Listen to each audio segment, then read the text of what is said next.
Assalamualaikum warahmatullahi wabarakatuh. Salam sejahtera semuanya. Bertemu dengan saya di mata kuliah Metode Penelitian Hukum atau lebih dikenal dengan MPH. Sebagai pertemuan awal, kita harus mengenali pengantar penelitian hukum ya. Mahasiswa semuanya, khusus Universitas Putra Batam, bisa ambil materinya di e-learning via mahasiswa di websitenya, download materinya. Di sana sudah terdapat rencana pembelajaran studi yang dimana pertemuan 1 sampai pertemuan 14.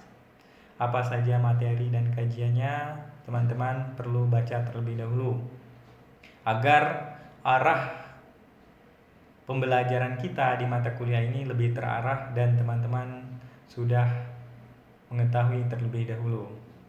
Ibarat menonton sebuah film, kalau kita nonton dari ketidaktahuan kita, pasti nonton 2 kali, 3 kali putar baru kita paham ya. Gitu juga kalau dalam sistem pembelajaran, kalau kita bisa mampu mengulang-ulang materi tersebut, kita tahu materinya apa saja, maka akan mudah kita pahami.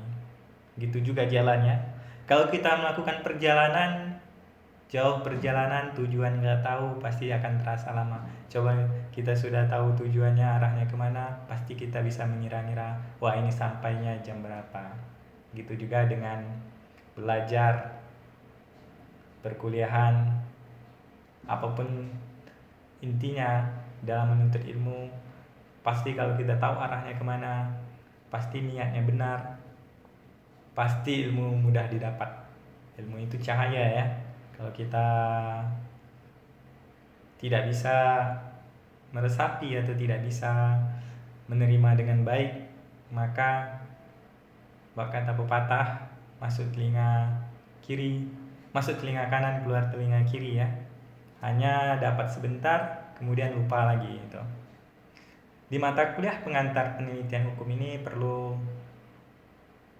teman-teman mahasiswa ketahui adalah langkah awal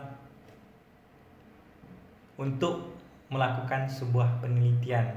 Apa saja metode agar penelitian itu bisa terlaksana. Maka trik atau langkah-langkah yang perlu mesti diambil seperti apa, maka inilah gunanya mata kuliah metode penelitian hukum ini.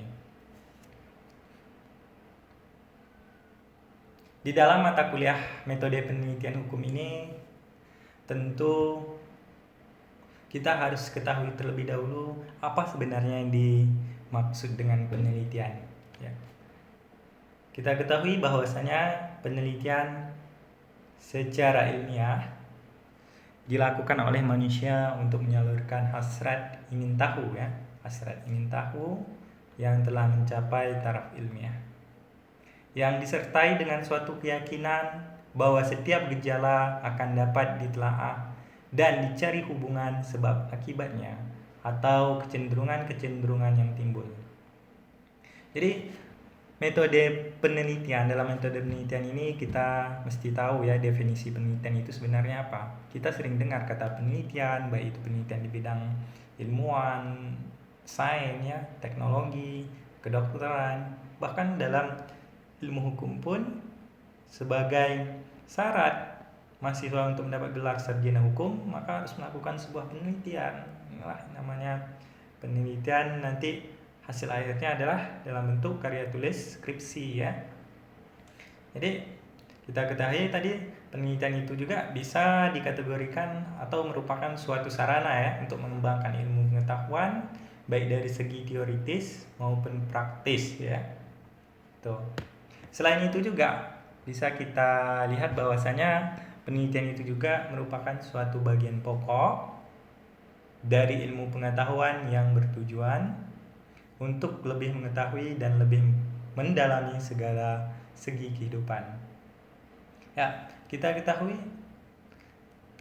kalau seorang ilmuwan pengen tahu sebenarnya ada gejala atau persoalan yang ada di lingkungan atau dalam kehidupan bermasyarakatnya, agar bisa mendalami kajian tersebut, agar bisa mengetahui, pasti harus melakukan penelitian. Nah, gitu juga kalau dokter ya. Ada penyakit baru sekarang lagi tren ya, lagi tren corona ya, COVID-19. Pasti para ilmuwan dokter-dokter lagi sibuk sekarang melakukan penelitian apa vaksin, apa obat yang cocok untuk mengatasi penyakit ini. Maka masalahnya adalah sebuah penyakit yang belum ada obatnya. Maka hasil akhir dari penelitiannya nanti adalah sebuah temuan bahwasanya akan ada obatnya dari penyakit tersebut. Nah, itulah hasil penelitian. Itu juga dalam penelitian hukum. Temuannya apa? Nah, tentu untuk standarnya dalam penelitian ilmu hukum ini kan ada skripsi, ada tesis, untuk tahap S3-nya ada disertasi, tentu punya tingkatan dan punya level ya. Tidak semuanya mesti temuan ya. Gitu. Tapi bisa bentuk sebuah tinjauan, bisa itu bentuk sebuah analisis, bisa baru bentuk temuan-temuan ya. Oke. Itu sebagai pengertian dari sebuah penelitian ya. Kemudian fungsi sebenarnya dari metodologi dalam penelitian ini apa? Nah, metode penelitian ini pada hakikatnya memberikan pedoman tentu tentang cara-cara seorang ilmuwan pelajari, menganalisa dan memahami lingkungan yang dihadapinya. Kemudian peranannya seperti apa? Peranan metodologi ini dalam penelitian dan pengembangan ilmu pengetahuan. Jadi bisa kita lihat ya sebagai berikut.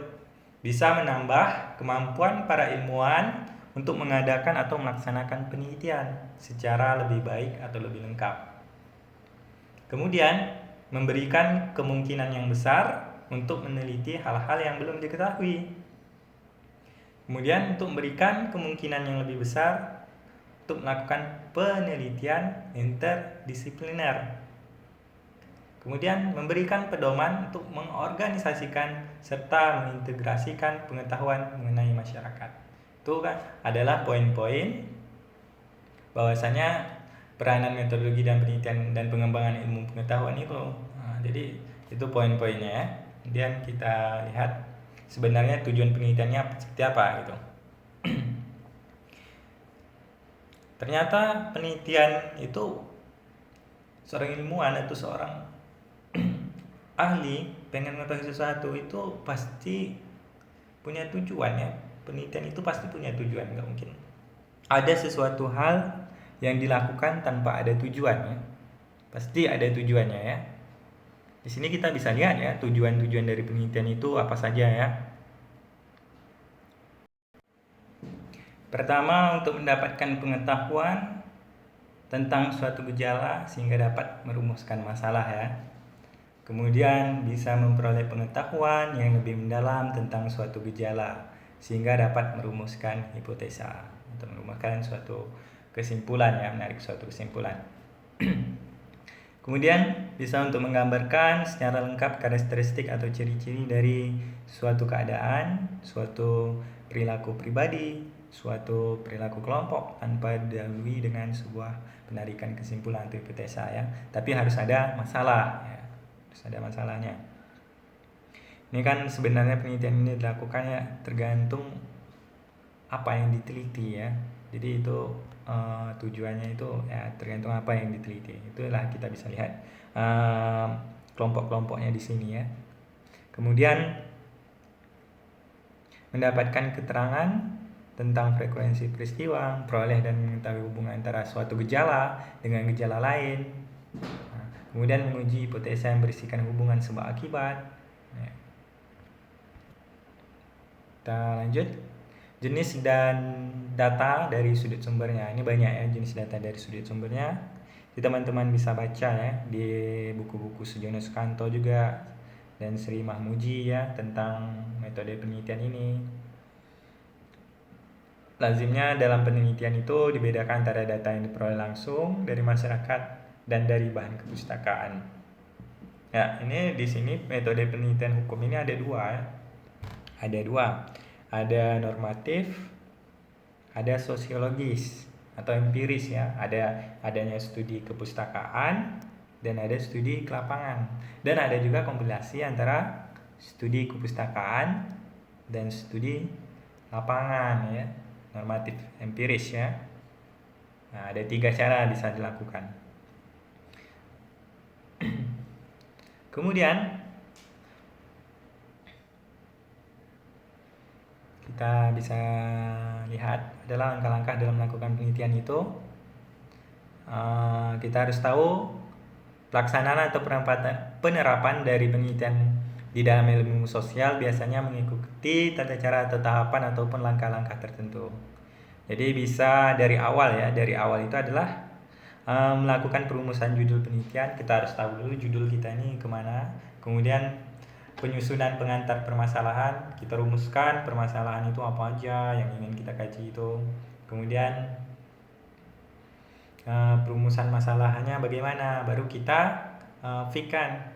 Tadi kan banyak masalah yang kita masukkan isu-isunya seperti ini. Kemudian kita rumuskan yang menjadi masalahnya apa, memang rumusan masalahnya yang akan dijawab dalam bab pembahasan gitu.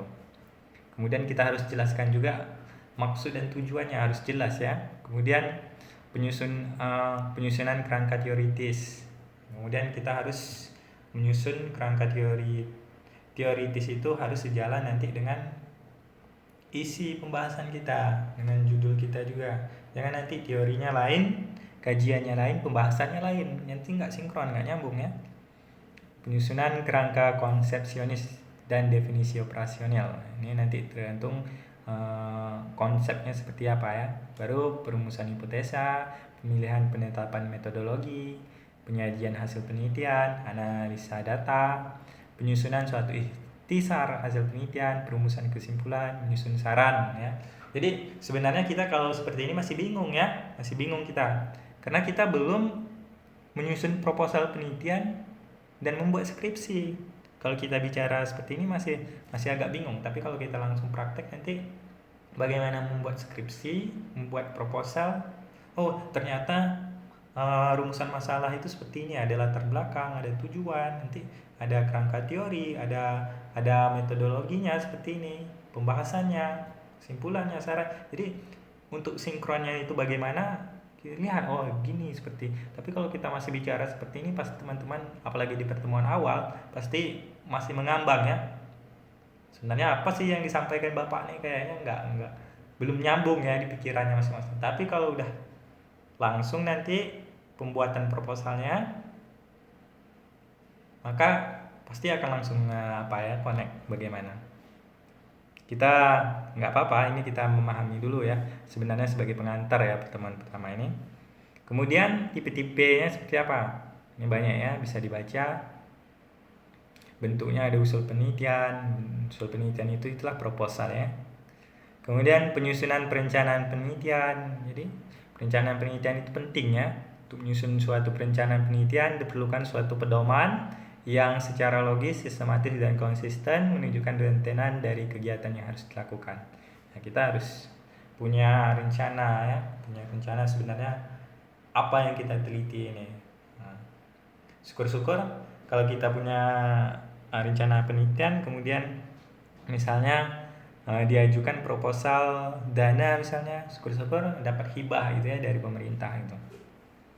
Makanya kita belajar dulu, bikin yang bagus, mana tahu dapat hibah ya dari pemerintah nanti. Kemudian ada langkah-langkahnya, ada metode pengumpulan datanya seperti apa.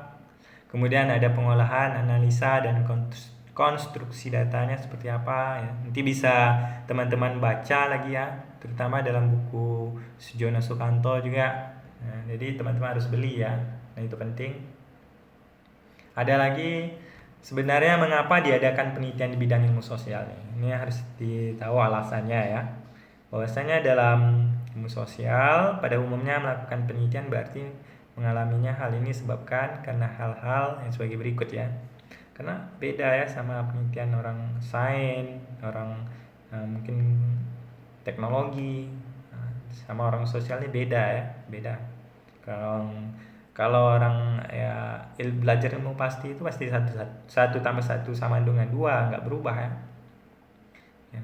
Kalau kimianya ada rumus-rumus ya. Kalau kalau ilmu sosialnya kayaknya ilmu yang bagaimana ya, sesuai dengan perkembangan zaman yang memang masuk di dalam kehidupan bermasyarakat seperti itu. Kita kembali penting, kenapa sih sebenarnya diadakan penelitian di bidang ilmu sosial ini. Kalau teman-teman mengapa melakukan penelitian ya sebagai syarat menjadi sarjana, itu gampang aja. Ada karya ilmiah, skripsi untuk menjadi sarjana gitu. Sebenarnya kalau lebih mendalamnya ada kaedah yang digali gitu ya, yang harus didapatkan gitu. Belajarnya itu. Kita lihat melalui pengalaman seorang ilmuwan biasanya di bidang ilmu sosial baru akan dapat memahami kehidupan dan lingkungan sosial yang menjadi pusat perhatiannya. Ada ciri-ciri esensial dari penelitian ilmu sosial antara lain, tujuan daripada penelitian ilmu sosial adalah untuk mendapatkan generasi perihal perilaku manusia dalam kehidupan masyarakat. Jadi ini bisa kita lihat ya. Kemudian perilaku nyata dari manusia yang timbul dari dan terjadi dalam situasi tertentu. Tidak jarang bahwa situasi sosial yang dialami oleh manusia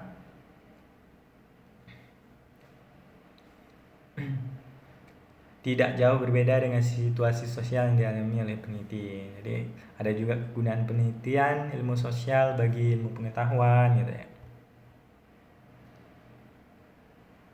Ada masalah-masalah etika dalam penelitian ya, dalam hubungan dengan penelitian yang lain bekerja dalam proyek penelitian yang sama, mungkin timbul masalah tertentu seperti siapakah yang punya hak untuk mempergunakan data yang ada dan untuk tujuan apa ya.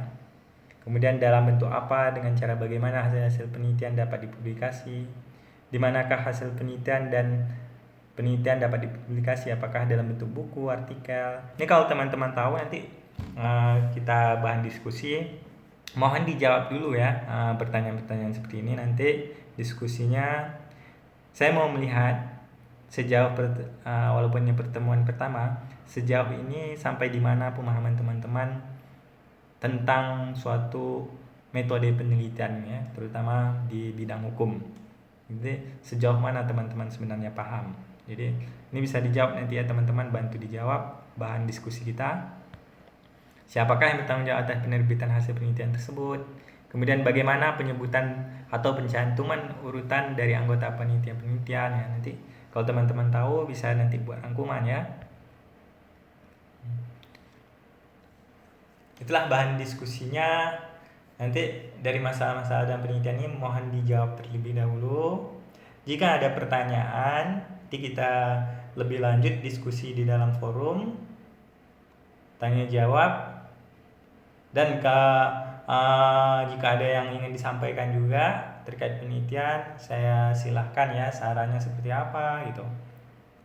Nanti materi pertemuan pertama ini sebagai pengantar penelitian hukum seperti ini ya. Untuk itu lebih dan kurang saya pamit. Saya akhiri, assalamualaikum warahmatullahi wabarakatuh. Sampai jumpa ya.